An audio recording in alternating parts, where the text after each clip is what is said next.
तक़रीबन बुला खान में 7 यूसियूं आहिनि ऐं हिकिड़ो टाउन आहे। असां अल्हम्दुलिल्लाह असांजी 7 यूसियुनि ते कैंडिडेट जा फॉर्म जमा थी विया आहिनि। थाणो बुला खान जंहिंमें 6 वार्ड आहिनि उन में बि कैंडिडेट असांजे फॉर्म जमा करे छॾिया आहिनि। सो असांखे लॻे थो त हींअर अवाम में ॾाढो शऊर आहे, माण्हू चाहे थो त तब्दीली अचे। सो माण्हुनि ज़ोर ऐं शोर सां कोस्तान में इलेक्शन में हिसो वरितो आहे। आज़ादु असां खां सवाइ आज़ादु माण्हुनि बि जाम फॉर्म वरिता आहिनि ऐं जेके माण्हू चाहिनि था त हिन निज़ाम जे ख़िलाफ़ु असीं तब्दीली आणियूं।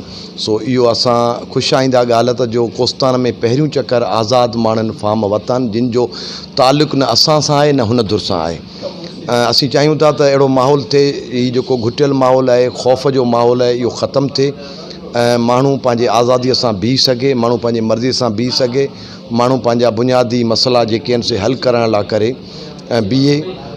सो असां म्यूनसिपल ॿोलाड़ी आहे जिते 12 वार्ड आहिनि, सिंध यूनिवर्सिटी आहे जेका मुंहिंजे PS में लम्स आहे, उन्हनि में तक़रीबन असांजा सभई वार्ड 12 वार्डनि में असांजे दोस्तनि फॉर्म जमा कराया आहिनि।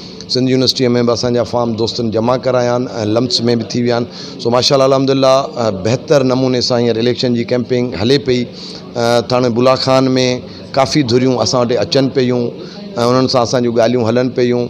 सो मूंखे लॻे थो त हींअर इलेक्शन जेका सा जामशोरो इतिहाद यकीनन सोभारो थींदो। सवाल आहे त हीअ विच ते ख़बरूं गर्दिश करे रहियूं आहिनि त डॉक्टर सिकंदर शोरो साहब ऐं कामरू खान ब्राह्मणी वारा जामशोरो इतिहाद खे छॾे करे पीपल्स पार्टी में शमूलियत करणु, छा था सम्झो इन ॻाल्हि में सदाकत आहे?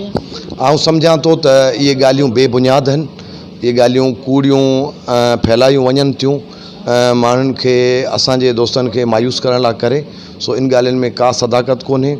सभई दोस्त इन्हनि में लॻा पिया आहिनि त असां पंहिंजा कैंडिडेट बीहारियूं ऐं उहे ज़ोर शोर सां इलेक्शन जे हिसो वठनि था। इहे ॻाल्हियूं बेबुनियाद आहिनि ऐं इन ॻाल्हि ते को बि दोस्त असांजो ध्यानु न ॾिए।